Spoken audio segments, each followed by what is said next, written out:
안녕하십니까. 빠꾸민적성 강의 맡게 된 각시탈입니다. 저희가 빠꾸민적성이 4년 전에 처음으로 강의를 통해서 여러분들께 인사를 드렸고요. 4년 만에 정말 많이 성장했습니다. 정말 업계에서 저희 인적성 또는 NCS 이쪽에서는 저희가 압도적인 점유율을 많이 자랑하고 있고요. 유명세에 있어서도 지금 많이 올라가고 있는 상황입니다. 그래서 저희가 이제 4년 만에 샘플 강의를 재촬영을 했는데요. 재촬영을 하게 됐는데 그 부분에 있어서 여러분들 잠깐 말씀을 드리고 넘어가도록 하겠습니다. 앞으로 NCS도 그렇고 인적성도 그렇고 문제가 어렵기보다는 시간 내에 문제를 풀기는 굉장히 어렵게 문제가 나와 있습니다. 그래서 문제를 푸는 속도가 굉장히 중요한 시험이라고 여러분들께서 많이 알고 계신데, 그래서 저희 빠꾸민적성의 목표는 딱 하나입니다. 무조건 속도에 있습니다. 문제를 빨리 풀 수 있는 노하우들을 여러분들한테 제가 모두 다 접목을 시켜서 공개를 하고 있습니다. 그래서 4년 동안 저희 노하우를 듣고 많은 분들이 합격을 하셨고 지금도 좋은 평을 저희에게 주고 있습니다. 그래서 저희가 이 샘플 강의를 통해서 우리가 어떤 식으로 강의를 접근하는지에 대해서 설명을 해드리고 그 부분에 있어서 여러분들께서 듣고 판단을 하시게 이렇게 저희가 샘플 강의를 구성을 했습니다. 샘플 강의는 저희가 실제 강의에서는 수리도 있고 추리도 있고 자료수익도 있고 여러 개 있겠지만 이번 강의에서는 수리를 위주로 해서 여러분들께 간단한 풀이법들 좀 전달해 드리고 가도록 하겠습니다.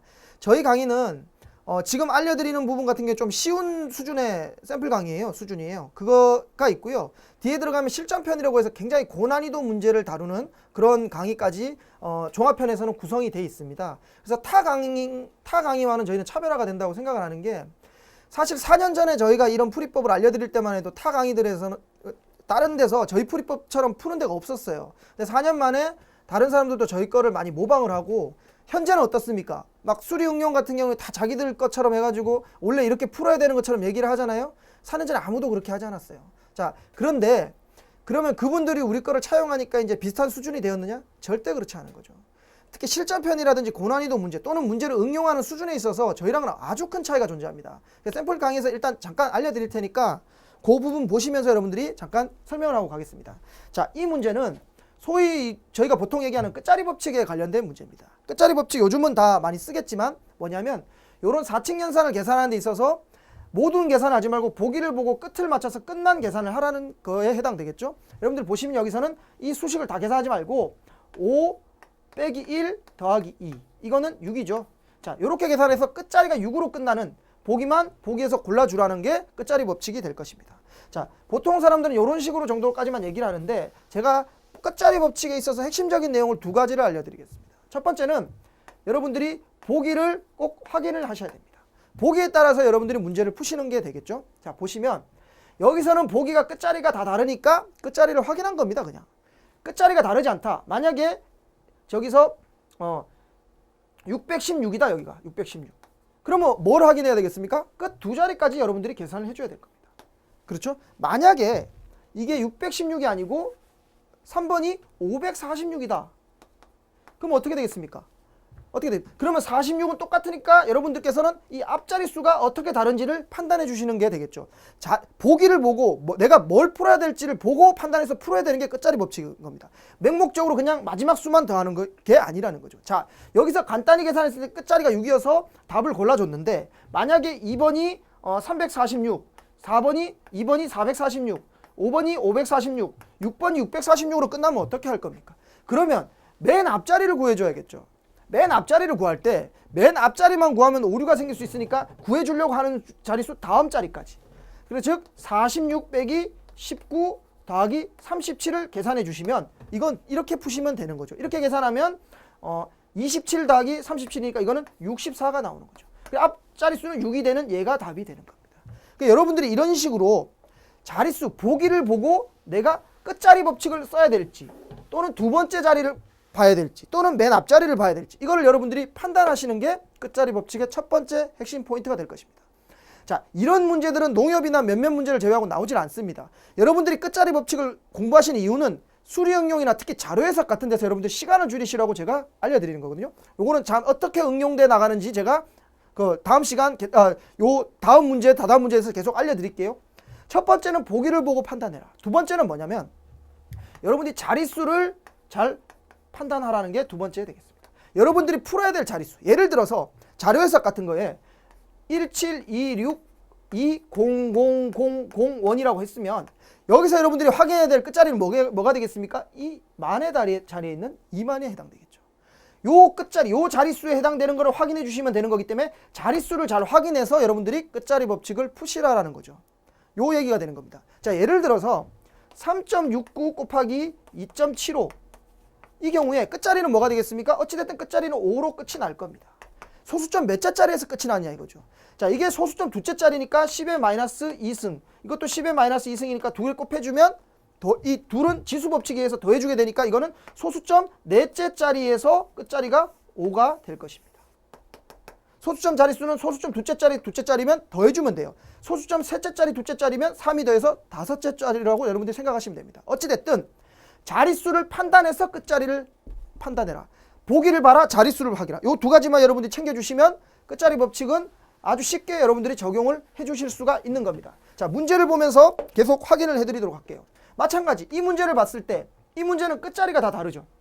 그럼 이 문제는 끝자리만 풀면 되는 문제가 되는 겁니다. 이걸 계산할 필요 없죠. 그러면 8 빼기 8 더하기 5 두 개를 없어지면 되니까 끝자리는 5로 끝나는 게 되겠죠. 따라서 보기에서 5로 끝나는 3번을 여러분들이 바로 골라주실 수가 있는 겁니다. 자, 이렇게 여러분들이 자, 이 문제를 풀었고요. 자, 다음 문제 보도록 할게요. 자, 이 문제 아까 얘기 드렸죠. 자, 소수점 첫째 자리, 소수점 셋째 자리, 소수점 첫째 자리 다 곱하면 다 더하라 그랬죠.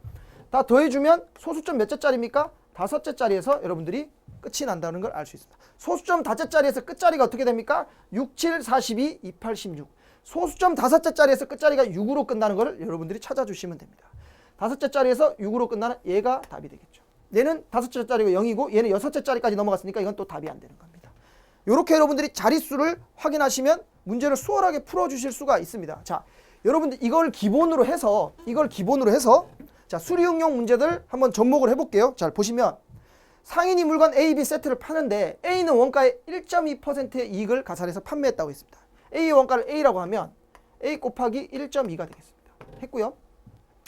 B는 15만원에서 10%를 할인하라고 그랬습니다. 15만원에서 10% 할인하면 90%, 0.9를 곱해주면 되는데 여러분들 좀 계산하기 쉽게 자, 15만원에서 10% 할인하면 곱하기 0.9인데 이거는 어떻게 계산하면 되냐면 1 빼기 0.1로 여러분들이 생각해 주시면 좀 더 쉬워요. 그러면 15만원에다가 15,000원을 뺀 거니까 바로 13만 5천원을 좀 계산해 줄 수가 있겠죠.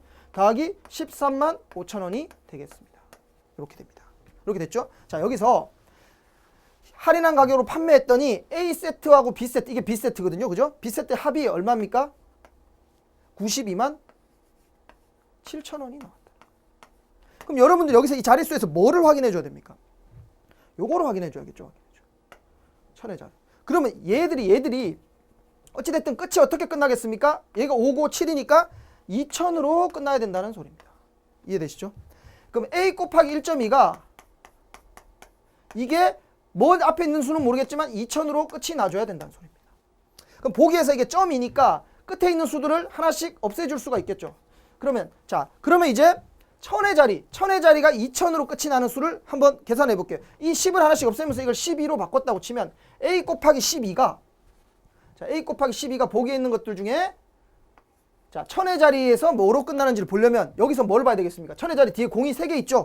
그럼 앞에서도 공이 3개, 이 끝은 0 없앴으니까 공이 3개, 이렇게 봐도 되고 이게 여러분들 이 말이 헷갈리시면 1.1을 곱해서 천의 자리니까 뒤쪽까지는 공이 4개가 있어도 되겠죠.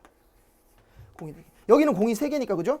자, 공이 4개까지를 끊고 그 앞에 있는 수들하고 2를 곱했더니 끝자리 수가 2가 나와야 돼요. 자, 2, 3은 6, 2, 4, 8, 2, 5, 10, 2, 6, 12가 됩니다. 얘가 끝자리가 2로 끝나죠. 그래서 여러분들은 계산하지 않고 답을 4번을 끝자리 법칙을 통해서 구해 주실 수가 있는 겁니다. 이게 여러분들 끝자리 법칙이에요. 자릿수를 맞춰서 풀어주시는 거. 자, 요 문제까지 풀었고 이거는 수리 응용에 대한 거고요. 자료 해석에 대한 문제를 여러분들께 한번 알려드리도록 하겠습니다. 자 보시면 자 3월에 자, 희정이가 운영하는 쇼핑몰은 3월에 중국에서 자 830개의 신발을 150위안에 수입했다고 돼 있어요. 수입 830개의 신발을 150위안에 3월에 중국에서 위안이 1위안에 160원 합니다. 했다고 돼 있습니다. 이렇게 돼 있죠? 자, 돼 있고 수입을 해서 이제 수출을 하는데 수출은 830개를 430개랑 400개를 나눠서 수출했습니다. 먼저 430개를 수출했는데 곱하기 5월에 일본에 40엔에 5월에 일본이면 1100엔이죠. 엔화가 곱하기 40엔. 그 다음에 6월에는 400개를 6월에 일본이면 1000엔 곱하기 그 다음에 6월에 똑같은 금액 40엔에 수출했다고 돼 있습니다. 그렇게 해서 얻은 이익이 뭐냐고 돼 있는데 보기를 보니까 만의 자리가 다 틀려요. 만의 자리가 다 틀려요. 그럼 만의 자리를 여기서 구해주면 되는 겁니다. 만의 자리를 구해주면 여기서 끝자리와 마찬가지로 답을 구해주실 수가 있는 거죠. 자, 여기서 만의 자리를 한번 계산해 볼까요? 만의 자리를. 자, 만의 자리는 뒤에 공이 4개가 있습니다. 자, 여기서는 공이 하나, 둘, 3개가 있죠. 그러면 얘는 어찌됐든 계산을 하면 더하면 공이 3개가 나오고 앞에 있는 어떤 수가 나올 겁니다. 이게 바로 만의 자리에 해당되는 수가 될 것입니다. 얘들은 계산하니까 하나, 둘, 셋, 4개고 공이 4개가 바로 나오니까 이 앞에 있는 수는 4, 1은 4, 4, 3, 12. 그러면 끝 만의 자리 수는 뭡니까? 여기는 2만이 되죠.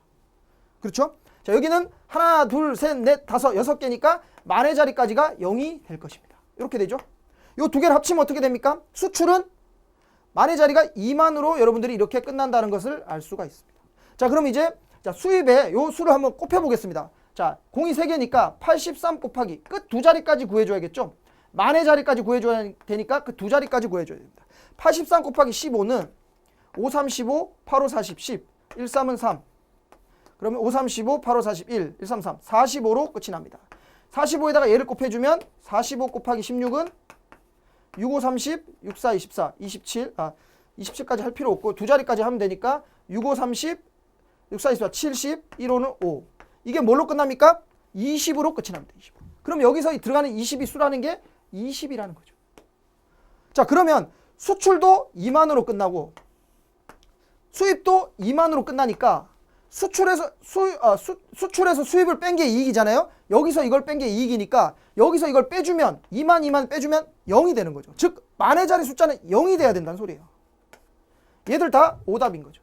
여러분들 그래서 이걸 가지고 이 자릿수만 계산을 해서 여러분들이 이 문제를 통해서 바로 답을 3번을 골라주실 수가 있는 겁니다.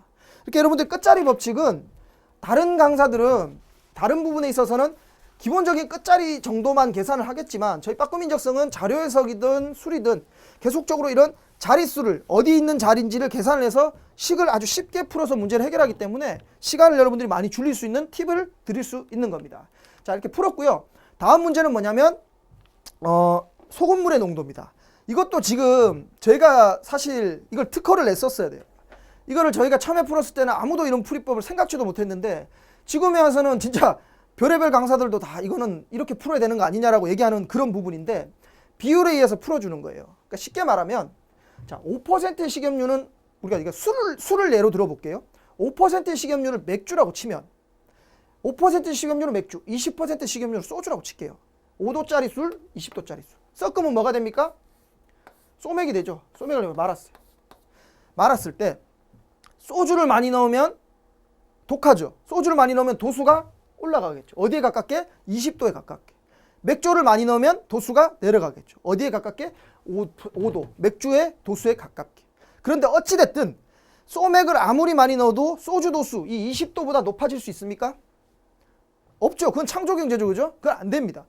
아무리 맥주를 많이 넣어도 5도보다 낮춰줄 수 있습니까? 없습니다. 어차피 농도는 5%에서 20% 사이에서 결정이 될 거라는 거죠. 뭔 기준으로? 이 사람들의 질량을 기준으로 해서 여러분들이 이 내부에서 이 정해질 거란 얘기죠. 자, 여러분들이 간단하게 생각을 하면 자, 소금은 소금물입니까? 아닙니까? 소금도 100%의 소금물이라고 여러분들이 생각을 해주실 수가 있어요. 그 다음에 물은 0%의 소금물이죠. 자, 100g씩 똑같이 100g 섞으면 소금물의 양은 어떻게 됩니까? 100g 100g 더해주면 자, 소금의 양이 100g이고 소금물의 양이 200g이니까 이건 몇 퍼센트입니까? 50%의 소금물이 됩니다. 따라서 여기서는 소금물의 농도는 여기는 50%에서 정해졌습니다. 그럼 50% 기준에서 100에서 기준으로 생각해보면 여기서 얼마만큼 왔습니까? 50만큼, 여기서 50만큼. 1대1의 비율로 왔습니다. 1대1의 비율로 무슨 기준으로? 소금물의 질량의 비율이 1대1이기 때문에 이 비율을 기준으로 1대1만큼 오게 된 것입니다. 자, 그럼 바꿔서 다시. 자, 소금물의 양을 100g. 자, 물의 양을 900g을 섞으면 소금물의 농도는 어떻게 됩니까? 합치면 1000g, 소금은 100이니까 100분의 1000이 돼서 10%가 되겠죠. 10%가 됩니다. 소금물의 양은 농도는 10%가 됩니다. 그렇죠? 자, 0에서부터 10% 사이는 10. 100에서부터 10% 사이는 거리가 90. 비율은 9대 1이 돼요. 그렇죠? 반대로 질량은 1대 9가 되잖아요. 즉 많이 넣은 쪽으로 가깝게 온다는 거예요. 많이 넣었으니까 이쪽으로 가깝게 오니까 상대편 입장에서는 더 떨어지게 느껴지는 거고 나는 더 가깝게 온다는 거예요. 내가 물을 많이 넣었으니까 소금보다는 물에 가깝게 10% 쪽으로 끌려온 겁니다. 여기서도 식염수가 100g, 소금물 20% 식염수가 200g이면 200g에 더 가깝게 당겨오는 거예요. 질량의 비대로. 이거를 여러분들이 이 질량의 비를 역순으로 넣어주시면 바로 이렇게 0%와 100g 사이에서 0%와 100% 사이에서 질량의 비대로 소금물의 농도가 정해진다는 거죠. 자, 이 논리를 가지고 여러분들이 문제를 푸시는데 자 보시면 자 5% 식염률이 100g이에요. 그다음에 20%의 식염수가 200g입니다. 질량의 비는 1대2가 되죠. 그럼 마찬가지로 아까 넣어주는데 1대2가 됩니다. 그럼 이 사이에서 벌어지는 질량은 총 15%의 간격이 있는데 2대1의 비율만큼 얘는 20% 쪽으로 오고 얘는 20%는 5% 쪽으로 간다는 거죠.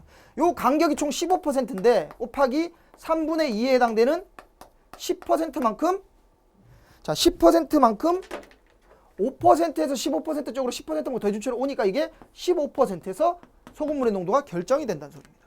마찬가지로 20%에서 3대1에 1에 해당되는 곱하기 3분의 1 하면 이거 5%죠. 5%만큼 여기서 더 작게 5% 쪽으로 20%에서 5% 쪽으로 간다는 거죠. 5%만큼. 그럼 결국 15%에서 소금물의 농도가 결정이 난다는 소리가 됩니다.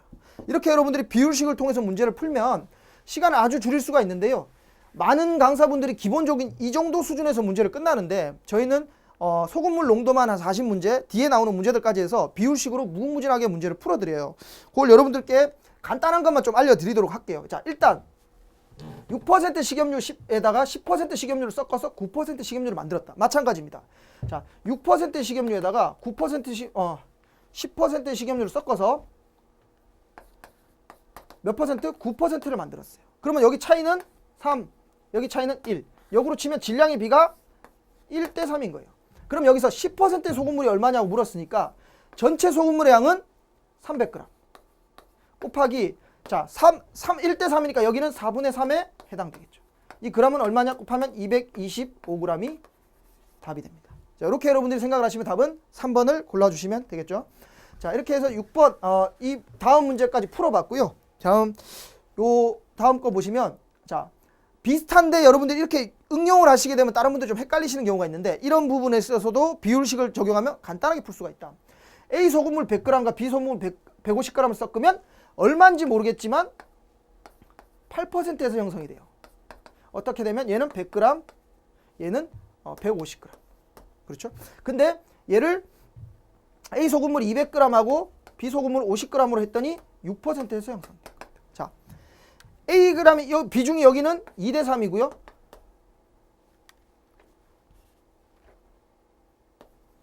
얘는 4대 1이에요. 그럼 비중이 A가 높아졌습니까? B가 높아졌습니까? A가 높아졌죠. A 포전이 높아졌더니 소금물의 농도가 8%, 6%로 줄어들었잖아요. 소주, 맥주를 탔는데 맥주의 비중이 높았더니 도수가 낮아졌죠.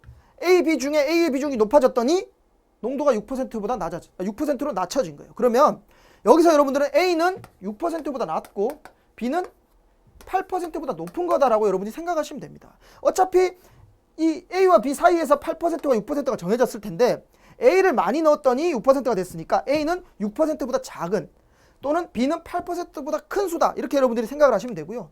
농도에 맞춰서 간단하게 해주면 여기 추가되니까 이게 뭐겠습니까? 빼기 8 빼기 3A가 될 거고 여기는 8 플러스 2A가 될 것입니다. 여기는 마찬가지로 6 빼기 A가 될 것이고 얘는 6 더하기 4A가 될 것입니다. 자, 여러분들 이거를 보기를 보면 6%보다 A가 작아야 되는데 이 문제는 A의 소금물의 농도를 물었으니까 보기에서 6%보다 작은 거는 얘밖에 없죠. 여러분들이 이 문제는 사실 풀지 않고 바로 1번을 골라주실 수 있는 문제에 해당되겠습니다. 근데 만약에 보기에 4%가 있었다. 그럼 어떻게 해야 됩니까? 8 플러스 3. 여기서는 2대 3, 4대 1. 분모가 똑같으니까 이 AA를 똑같이 써줄 수가 있거든요. 그럼 이 둘이 같다라는 걸 여러분들이 식을 세워주시면, 넣어주시면 어떻게 되죠? 2A는 2니까 A는 1이 됩니다. A에 1을 넣으면 이거는 5%가 여러분들 답을 바로 골라주실 수가 있습니다. 이 둘은 같으니까. 마찬가지로 이 둘을 같다고 해도 괜찮아요. 그렇죠? 자, 이거를 여러분들이, 자, 이걸 소금물의 변형에 해당되는 공식이 되겠습니다. 자, 이 문제도 비율을 통해서 여러분들이 간단하게 풀어주실 수가 있고요. 자, 다음 문제를 보시면요.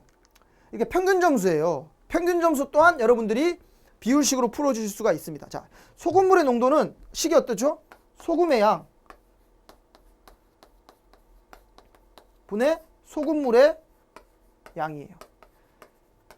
자, 비율식의 기준이 된 건 이 분모로 나눠주는 소금물이었거든요. 소금물의 양이었거든요. 자, 마찬가지로 평균 점수는 어떻게 됩니까? 평균 평점은 총 점수를 나눠주는 게 뭡니까? 인원수로 나눠주죠. 인원수. 자, 여기서는 이 인원수에 해당되는 것이 소금물의 농도처럼 비율식의 기준이 될 것입니다. 자, 문제를 풀어볼게요. 자, 1000명이 참여한 A 사이트는 평균 평점이 5점이었어요. 1000명이 참가했죠. 자, B 사이트는 500명이 참여했습니다. B 사이트의 평균 평점은 8.0입니다. 자, 평균 점수를 구하는 거예요. 똑같습니다. 소금물하고. 공식 똑같고 이거는 2대 1이니까 이거는 2, 얘는 1이 되는 거죠. 요 사이의 간격이 3점이니까 1에 해당되는 것만큼 1이 추가되면 여기 이만큼 내려간 이 지점인 6.0이 평균 점수가 되는 겁니다. 이렇게 해서 3번 여러분들이 답을 골라주실 수가 있겠습니다. 마찬가지로 평균 점수 또한 비율식으로 풀 수 있다. 저희가 지금 실제 강의에서는 비율식으로 풀 수 있는 무궁무진한 유형을 다 알려드리는데 지금 시간 관계상 다 알려드릴 수는 없고요. 기본적인 것만 알려드리도록 하겠습니다. 여러분 속도도 평균값으로 평균 속도가 가능해요. 어떻게 하느냐? 자, 속도라는 건 뭡니까?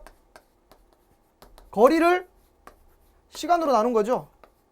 자, 이거에 따라서 여러분들이 시간에 따라서 비율식이 가능하다. 요거는 이렇게 정리를 할게요. 그럼 시간의 기준에 따라 하시면 됩니다. 철수는 14km 거리에 있는 도서관까지 자전거를 타고 1시간 30분이 걸렸답니다. 이동하는데. 그러면 평균 속도는 얼마입니까? 자, 거리가 여기서 학교에서부터 도서관까지 있는데 총 14km를 2분의 3시간이 걸렸으니까 평균 속도는 14분의 1 분의 2분의 3이니까 이거는 3분의 28이 돼요. 평균 속도가. 자, 얘를 딱 기억을 해놓고 3분의 28이에요. 평균 속도 3분의 28. 평균 속도 3분의 28. 됐고요. 자, 만약 8km로 가다가 12km로 속력을 올렸다고 그랬어요. 그렇죠? 이렇게 돼 있습니다. 자, 그럼 이거를 분모를 맞춰주면 될 거 아니에요. 분모를. 자, 분모를 맞춰주면 3분의 24. 얘는 3분의 36.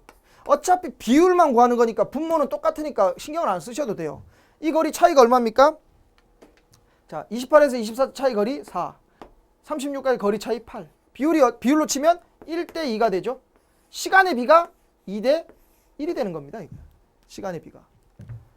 신기하죠, 그죠? 속도비 이렇게 구하시면 돼요. 자, 12km로 이동한 시간은 전체 시간의 3분의 1이에요. 전체 시간이 1시간 반이니까 90분. 곱하기 3분의 1은 얘는 30분이 되겠죠. 이렇게 여러분들이 푸시면 됩니다. 이거 여러분들 정식을 만들어서 풀려면 굉장히 헷갈리기도 하지만 시간도 많이 걸려요, 이게. 방정식을 막 복잡하게 세워서 풀어야 되는데 이렇게 여러분들이 비율식으로 간단하게 풀어주실 수가 있는 문제에 해당되겠습니다. 자, 여기까지 저희가 그 비율식으로 푸는 문제를 풀었고요. 다음은 나이에 대한 문제 잠깐 풀어드릴게요. 나이는 여러분들이 풀이법을 크게 두 가지로 생각하시면 돼요. 하나는 세 가지. 기본적으로 제일 못하는 것, 꼴등은 정석으로 푸는 거. 2등은 이 수를 대입하는 거. 이것도 괜찮아요. 대입하는 거. 세 번째는 여러분들이 제일 중요한 게 여기 제가 나이차를 이용해서 문제를 푸는 방식을 알려드리도록 하겠습니다. 정석으로 문제를 푼 다음에 여러분들이 방정식을 세워야 되고, 자, 제가 강의 시간에 잠깐 알려드리지만 지금은 샘플이니까 간단하게 저희 것만 알려드릴게요. 비율을 대입을 한다면, 자, 3년 후에 아버지 나이가 철수의 나이의 2배가 된다면 현재 철수의 나이는 몇 살인가 라고 돼 있죠. 철수의 나이가 20살이면 아버지와 25살 차이가 나니까 아버지 나이는 45세, 47세, 49세, 다음에 51세 이렇게 될 겁니다. 자, 3년 후에 아버지 나이가 철수의 나이의 2배가 되려면 3년 후에 아버지의 나이는 짝수가 돼야겠죠. 자, 그러면 3년 후에 아버지 나이는 여기서는 다 홀수니까 짝수가 되네요. 자, 계산을 하면 3년 후에 철수의 나이는 23살, 아버지 나이는 48살. 2배가 안 돼요. 25살, 50살. 얘는 2배가 되네. 그렇죠? 3년 후에 아버지 나이가 2배가 되네요. 그러면 이게 답이 되는 겁니다. 대입을 해서 푸시면 돼요. 굳이 식을 세우지 말고. 여러분들이 머리도 좀 약간 아껴놔야 나중에 머리를 쓸 수 있거든요. 이렇게 나이 같은 경우에는 대입을 하시면 됩니다. 왜 나이는 대입하면 되냐? 사람 나이가 많아봐야 100살 아니에요. 다 2자릿수잖아요. 계산이 간단하거든요. 그렇기 때문에 대입을 하시면 됩니다. 자, 이렇게 하셔도 되고 제일 중요한 거 제가 알려드릴게요. 이거는 여러분들 반드시 알아가셔야 되는데 나이차 이게 제일 중요한 겁니다. 나이 차이는 절대 바뀌잖아요. 제가 저희 아버지하고 나이 차를 내가 열심히 노력하면 줄어집니까? 여러분들이 저랑 나이 차를 최선을 다하면 이게 간격이 좁혀져요?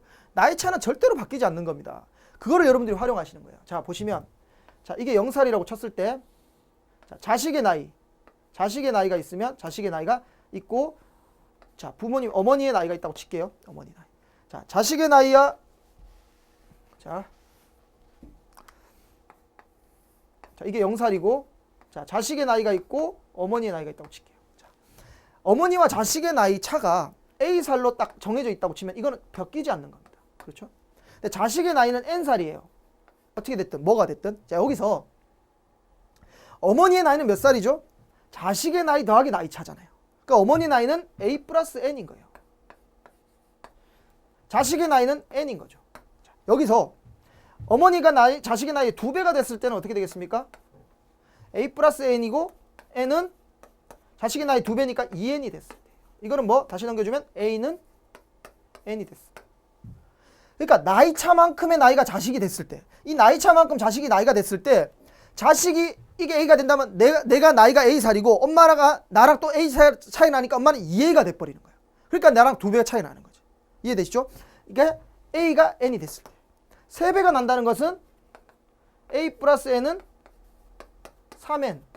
그렇죠? 그러면 이거는 자, 2N은 A. 바꿔서 얘기하면 N은 2분의 A라는 거예요. 나이 차가 몇 살인지 모르겠지만 나이 차의 절반만큼의 나이가 내가 되면 엄마의 나이는 내 나이의 3배가 된다는 거죠. 자, 4배가 됐을 때는 A 플러스 N은 4N이 돼서 3N은 A. 즉 N은 3분의 A가 된다는 거죠. 여기서 1씩 빼주는 거예요. 2에서 1을 뺀 분모에서 1을 빼주는 거죠. 3에서 1을 뺀 2분의 A. 4에서 1을 뺀 3분의 A. 이렇게 된다는 거예요. 이렇게 계산하시면 돼요. 여러분 간단하게. 자, 그러면 여기서 아버지의 나이가 25살 차이가 나면 2배가 될 때는 언제겠습니까? 철수가 이 나이 차만큼의 나이가 됐을 때 25살이 됐을 때 철수는 아버지 나이가 철수의 나이의 2배가 된다는 얘기예요. 그러면 3년 후에 아버지 나이가 철수의 나이 2배가 된다는 얘기는 3년 후에 철수가 이 나이만큼 나이가 된다는 거. 즉 3년 후에 25살이 된다는 거니까 지금 현재 나이는 25에서 3을 뺀 22세가 되겠죠. 여러분들이 이 공식만 알고 있다면, 이 논리만 알고 있다면 나이 문제는 5초 만에 푸실 수가 있는 겁니다. 자, 볼게요. 자, 아버지와 아들의 나이 차는 35살이다. 자, 35살이다. 지금부터 16년 후에 아버지가 아들의 나이 2배야. 그럼 아들의 나이는 몇 살? 나이 차에 해당되는 아들의 나이는 35살이 되는 겁니다. 언제? 16년 후에. 현재 나이는 16을 빼주면 되니까 19살이 답이 되는 겁니다. 이렇게 바로 풀어주실 수가 있습니다. 자, 마찬가지 이렇게 풀고요. 요 다음 문제는 자 한번 볼게요. 어느 보험회사의 갑과 을 두 사람의 1월 실적은 두 사람이 합쳐서 108건입니다. 자, 갑의 실적 플러스 읍의 실적은 을의 실적은 이거는 108건. 자, 2월 실적은 갑은 1월 실적에 비해서 30% 증가했어요. 이 갑이라고 된 걸 1월 실적이라고 치면 2월 실적은 갑의 1월 실적 곱하기 1.3이니까 10분의 13 더하기 을은 25% 감소했어요. 그러면 25%가 감소하니까 75%니까 4분의 3 이렇게 했더니 6건이 증가한 114건이 됐다. 이걸 여러분들이 방정식으로 해서 풀어야 되는 게 정석풀인데 저는 여러분들 제가 여기서 이거를 풀려고 해요. 뭐냐? 2월 갑의 실적을 물었죠. 2월 갑의 실적은 뭡니까? 요겁니다. 요거. 그렇죠? 2월 갑의 실적. 자, 갑의 실적 곱하기 10분의 13은 2월 갑의 실적이 되는 겁니다. 요거를 지금 보기에서 묻고 있습니다. 그럼 여러분들 저는 여기서 이 얘기를 드리고 싶어요. 자, 자, 이거를 자, 값의 실적은 자연수입니까? 값의 실적은 무조건 자연수입니다. 그렇죠? 실적이 0.7건 0.2건 없죠. 무조건 자연수예요. 이걸 이용하는 거예요. 자, 이걸 넘겨보면 값의 실적은 2월 값의 실적, 보기에 있는 2월 값의 실적 곱하기 13분의 10으로 바뀔 수 있습니다. 자, 값의 실적은 자연수고 얘도 자연수예요. 얘가 자연수가 나오려면 얘가 자연수가 나와야 돼요. 그러려면 2월 값의 실적이 13으로 나눠서 나눠줘야지 13 곱하기 n 이렇게 돼서 13을 나눠 떨어져 줘야지 자연수가 되겠죠? 그렇죠? 그러니까 2월 값의 실적은 13으로 나누어져야 된다는 거예요. 얘가 자연수를 만들어주기 위해서. 그래서 보기에서 13으로 나누어지는 거를 여러분들이 찾으시면 얘만 답이 되니까 얘를 답으로 골라주실 수가 있는 겁니다. 이해되시죠? 이런 식으로 이용해서 여러분들이 많은 문제를 시간을 절약해서 푸실 수가 있습니다. 자, 다음 문제를 보시면 여러분들이 확실히 이해를 하실 수가 있을 겁니다. 자, 보시면 어느 학교 신입생 수는 작년 신입생 수에 비해 남학생은 15% 늘고 여학생은 10% 줄어 전체 학생 수는 20명이 늘었다. 이걸 여러분들 식을 세우려면 엄청 시간이 많이 걸려요. 많이 걸리는데 여러분들 이거를 간략하게 생각을 하면 자, 남학생을 기준으로 볼게요. 작년 남학생 수 곱하기 15% 늘었어요. 100분의 115는 이건 뭡니까? 금년 남학생 수죠. 금년 남학생 수. 이걸 약분을 하면 23분의 20이에요. 자, 이걸 넘겨주면 곱하기 23분의 20이 되죠. 이렇게 됩니다. 여러분들 그럼 보시죠. 이렇게 되는데 금년 남학생 수에다가 23분의 20을 곱해주면 작년 남학생 수가 나와요. 작년 남학생 수는 자연수입니까? 사람 수가 0.5명, 0.7명 있나요? 없죠. 다 자연수예요. 따라서 이것도 자연수가 나오려면 얘들도 자연수가 나와요. 그러면 금년 남학생 수 중에 이 수가 23으로 나눠져야 된다는 소리예요. 여학생 수 해볼까요? 여학생 수?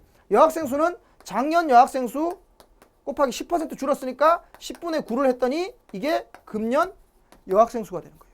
요거 넘어가면 곱하기 9분의 10. 금년 여학생 수는 9로 나눠줘야 되는 거예요. 그러니까 23으로 나눠지는 게 있는지만 찾아주면 되는 거죠. 문제를 다 풀 필요가 없이. 그렇게 계산을 하면 답을 여러분들이 3번을 찾아주실 수가 있을 겁니다. 그러니까 여러분들이 문제를 접근하는 거는 이렇게 문제 조건이 되는지 안 되는지를 파악해서 자연수가 될 수 있게끔 문제를 풀어주면 아주 많은 문제들이 시간을 줄여드릴 수가 있는 겁니다. 제가 여러분들이 저희 빠꼬민적성은 모든 분야에 있어서 시간을 줄이고 효율적인 솔루션을 주는 걸 목적으로 나와 있어요. 다른 강의처럼 그냥 뻔한 풀이법 들여지지 않습니다. 이거를 처음에는 저희가 이걸 시작했을 때 많은 분들이 니네가 되는 문제만 싫은 거 아니냐라는 그런 얘기를 하시는 분들이 많았어요. 그래서 그분들한테 질의를 받아가지고 모든 문제를 제가 다 대응을 해드렸고 그 문제들을 모아서 실전편이나 고난이도 문제를 만들었어요. 그렇기 때문에 여러분들에서 저희 빠꼬민적성 수업을 들으신다면 여러분들은 어려운 문제든 쉬운 문제든 더 빠른 시간 내에 여러분들이 문제를 풀 수 있는 노하우를 익히게 되실 거라고 생각을 합니다. 자, 들어주셔서 감사하고요. 저는 또 실제 강의 때 여러분들 들으시면 그때 뵙도록 하겠습니다. 감사합니다.